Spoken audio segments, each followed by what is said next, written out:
नमस्कार दोस्तों, मेरा नाम है उत्कर्ष मिश्रा और आज की वीडियो बहुत ही इम्पॉर्टेंट होने वाली है। इम्पॉर्टेंट इस वजह से है क्योंकि ग्लोबलाइजेशन का जो चैप्टर है उसके इम्पॉर्टेंट क्वेश्चंस हम करने वाले हैं आज की इस वीडियो में। और ये ऐसे इम्पॉर्टेंट क्वेश्चंस है जो आपके एग्जाम्स में आते ही आते हैं। तो मैं आपसे रिक्वेस्ट करूंगा कि इन क्वेश्चंस को नोट डाउन ज़रूर कर लीजिएगा और इनके आंसर्स आप या तो स्कूल में जो लिखाए हैं या जहाँ से नोट्स आपको मिले हैं वहाँ से आप इनको आंसर्स को उतार सकते हैं, इनके आंसर लिख लीजिए। ठीक है, बहुत इंपॉर्टेंट क्वेश्चन है। तो शुरुआत करते हैं इस चैप्टर से। तो जो सबसे पहला जो क्वेश्चन पूछा जाता है जो इम्पोर्टेंट है वो है what do you mean by globalisation. पूरा चैप्टर ही ग्लोबलाइजेशन के ऊपर है। तो ऑफ कोर्स ये क्वेश्चन पूछा जा सकता है कि ग्लोबलाइजेशन क्या है और उसके क्या इफेक्ट्स होते हैं ग्लोबलाइजेशन के इंडिया के अंदर।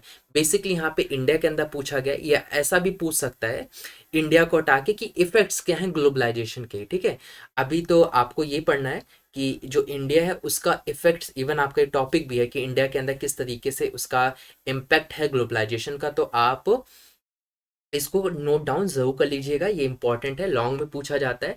अगला पूछा जाता है जो कि इंपॉर्टेंट है कि डब्ल्यूटीओ क्या है, वर्ल्ड ट्रेड ऑर्गेनाइजेशन क्या है, वर्ल्ड ट्रेड ऑर्गेनाइजेशन का एम क्या, आखिर का उसे बनाया क्यों गया था और इसके ड्रॉबैक्स क्या है, मतलब वर्ल्ड ट्रेड ऑर्गेनाइजेशन के क्या नेगेटिव पॉइंट्स हैं। तो आप बता सकते हो नेगेटिव पॉइंट के अंदर कि जो बड़ी बड़ी कंट्रीज हैं वही कंट्रोल करती हैं, पावरफुल कंट्रीज होती हैं वही कंट्रोल करती हैं। आप इवन ये भी बता सकते हो कि जो पावरफुल कंट्रीज होती हैं वो केवल वह अपना डोमिनेंस इसके अंदर, इनके अंदर डब्ल्यूटीओ ऑर्गेनाइजेशन के अंदर ज़्यादा है।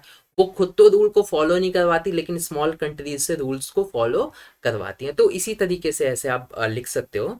अगला क्वेश्चन जो पूछा जाता है व्हाट इज एमएनसी, एमएनसी क्या है, और एमएनसी ये जो मोस्ट इंपॉर्टेंट कि एमएनसी कैसे स्प्रेड करती है gate control over the production, की अलग अलग जो जो उसकी जो प्रोडक्शन होती है उसको किस तरीके से वो कंट्रोल करती है और किस तरीके से जो एमएनसी होती है वो स्प्रेड होती है। तो इसके अंदर हमने पढ़ा भी था कि जो एमएनसी होती है वो तीन तरीकों से अपने प्रोडक्शन को कर सकती है।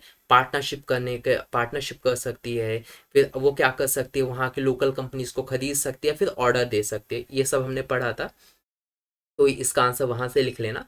अगला है व्हाट इज इन्वेस्टमेंट, इन्वेस्टमेंट क्या है और फॉरेन इन्वेस्टमेंट कैसे इस तरीके से डिफरेंस है। तो बहुत ही सिंपल है, इन्वेस्टमेंट वो होता है जो मैं करूँ अपने देश के अंदर ही, लेकिन वहीं अगर अमेरिका या किसी भी बाहर की कंट्री के अंदर मैं पैसा लगा रहा हूँ अपने बिजनेस को एक्सपेंड करने के लिए, तो that is called foreign investment. वैसे ज़्यादा डिफरेंस नहीं है, लेकिन इसका टेक्निकल टर्म याद कर लीजिए। टेक्निकल टर्म का मीन्स कि जो बुक में जो डेफिनेशन दी गई वैसे याद करो तो ज़्यादा बेटर है। ठीक है, बना के ना लिखो तो बहुत सही रहेगा। क्वेश्चन फिफ्थ है what are the trade barriers, why are the trade barriers imposed on the foreign trade and investment in a country, कि आखिरकार ट्रेड बैरियर्स को क्यों लगाया जाता है। ठीक है, तो आपको ये पता होना चाहिए कि ट्रेड बैरियर्स क्यों लगाया जाता है। तो इससे इसके फायदे क्या हो सकते हैं ट्रेड बैरियर्स लगाने से, और नुकसान क्या हो सकते हैं, तो ये भी आप इसमें लगा सकते हो। ठीक है, लेकिन मेन क्वेश्चन ये है कि ट्रेड बैरियर्स को क्यों इम्पोज किया जाता है, कोई भी कंट्री है जो ट्रेड बैरियर है उसको क्यों इम्पोज करती है। तो इंडिया के एग्जाम्पल से आप इसका आंसर लिख सकते हो। क्वेश्चन सिक्स है describe any five advantages to the consumer due to globalisation, कि ग्लोबलाइजेशन की वजह से कंज्यूमर को क्या एडवांटेजेस हुए हैं। अब यहाँ तो कंज्यूमर के भी यहाँ पे पूछा है, लेकिन एग्जाम में ऐसा भी पूछा जा सकता है कि ग्लोबलाइजेशन की वजह से क्या एडवांटेजेस हुए हैं और क्या डिसएडवांटेजेस है, या फिर ये पूछ लेगा what is globalisation, what are the two advantages और टू डिसएडवांटेजेस ऑफ ग्लोबलाइजेशन। ऐसा भी एग्जाम में करके पूछा जा सकता है ना। तो आप इसको इस तरीके से भी प्रिपेयर करने, देखो अगर इन क्वेश्चंस यहीं से ही आएंगे, क्वेश्चन का जो कहने का तरीका हो जाएगा वो थोड़ा बदल जाएगा, लेकिन अगर इन क्वेश्चंस को आप कर लोगे ना तो मुझे ऐसा लगता है कि क्वेश्चन अगर थोड़ा घुमा फिरा के भी पूछ लिया गया तो आप उसका आंसर लिख सकते हो।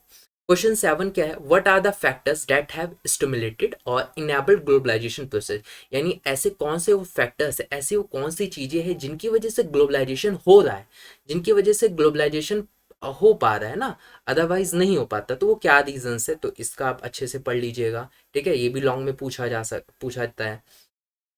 एग्जाम में पूछा जाएगा कि लिबरलाइजेशन पॉलिसी क्या है, वैसे तो यहाँ पे नहीं लिखा मैंने, लेकिन ये भी पूछा, अच्छा इवन नाइन्थ में लिखा ही है कि लिबरलाइजेशन पॉलिसी क्या है, किस तरीके से हमारी इंडिया के अंदर इसे अडॉप्ट किया गया how can government play a major role in making globalisation fair for all. ये जरूर पढ़ लेना, ये भी पूछा जाता है।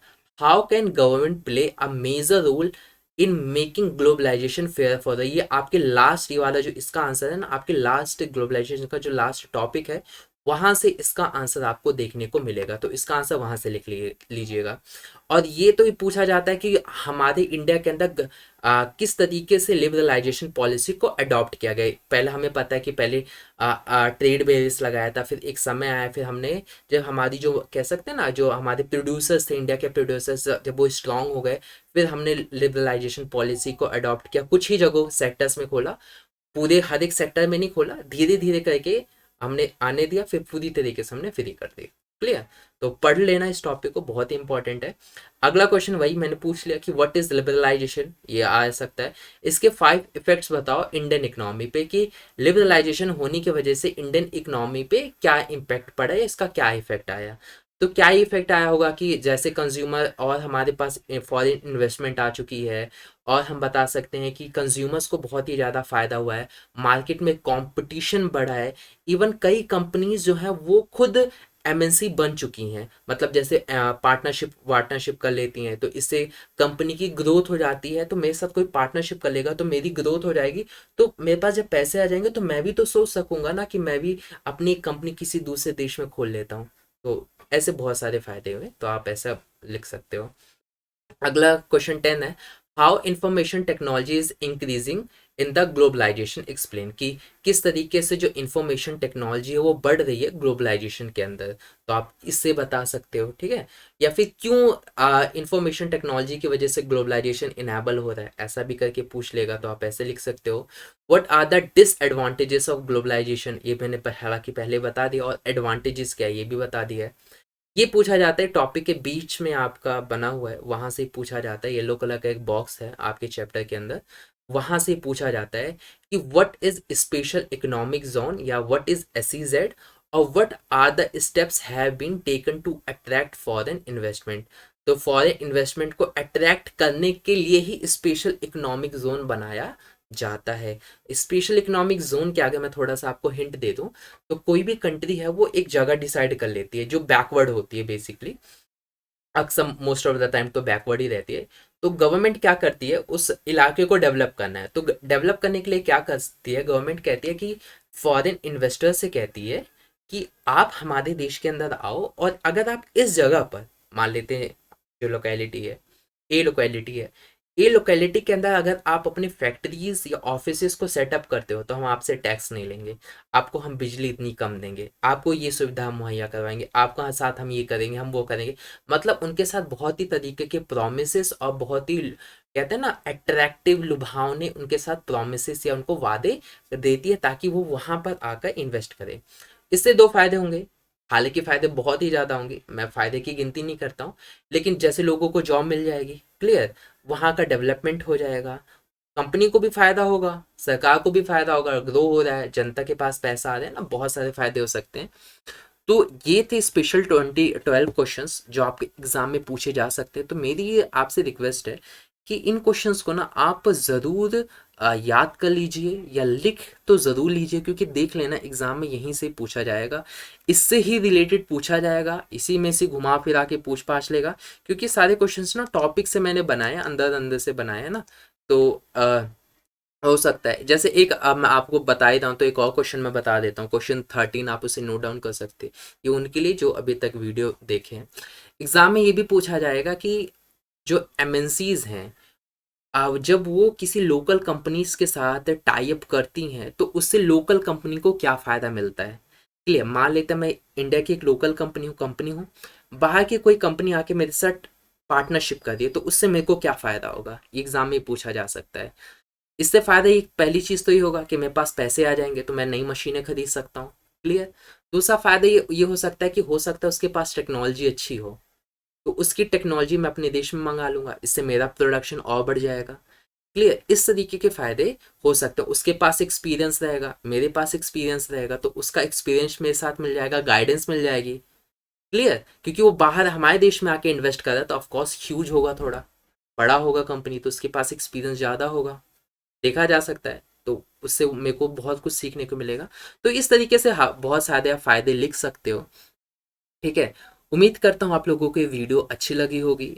और एक क्वेश्चन और ध्यान आ चुका है जो पूछा जा सकता है, वो क्वेश्चन ये पूछा जा सकता है कि ग्लोबलाइजेशन का जो इम्पैक्ट है वो हर जगह एक जैसा नहीं रहा है, ऐसा क्यों नहीं रहा है? तो इसका आंसर आप ये लिख सकते हो क्यों नहीं रहा है, क्योंकि हर एक जगह की जो कंडीशन है वो अलग होती है। इंडिया अलग है, पाकिस्तान अलग है, चाइना अलग है, सबकी कंडीशन अलग है। तो अलग अलग कंडीशंस की वजह से, अलग अलग वहाँ की गवर्नमेंट की पॉलिसी की वजह से ग्लोबलाइजेशन का इम्पैक्ट अच्छा नहीं रहा है या फिर एक जैसा नहीं रहा है। क्योंकि हो सकता है वहाँ पे चीप लेबर ना मिले, वहाँ के मार्केट के पास ना हो, रिसोर्सेस वहाँ पे ना हो, तो ये कुछ हो सकते हैं कि ये सारे फैक्टर्स हैं जो भी आ, अगर ये अच्छे फैक्टर्स मिल रहे हैं आपके देश के अंदर तो कंपनी ग्लोबलाइजेशन का फ़ायदा होगा, ये फैक्टर्स नहीं होंगे तो ग्लोबलाइजेशन का फ़ायदा नहीं होगा। आपके देश में महंगे लेबर है, फ़ायदा नहीं होगा। आपके आपके देश के अंदर रिसोर्सेज नहीं है तो भी फ़ायदा नहीं होगा। गवर्नमेंट की पॉलिसीज़ अच्छी नहीं है, अब सपोर्ट ही नहीं करती बाहर की कंपनी को, तो भी आप गवर्नमेंट की कोई भी बाहर की कंपनी क्यों आएगी, पागल थोड़ी ना वो। सो उम्मीद करता हूँ वीडियो आप लोगों को अच्छी लगी होगी। वीडियो कैसी लगी है प्लीज़ मुझे कमेंट करके ज़रूर बताइएगा। मिलते हैं आप लोगों से नेक्स्ट वीडियो में, तब तक के लिए बाय बाय।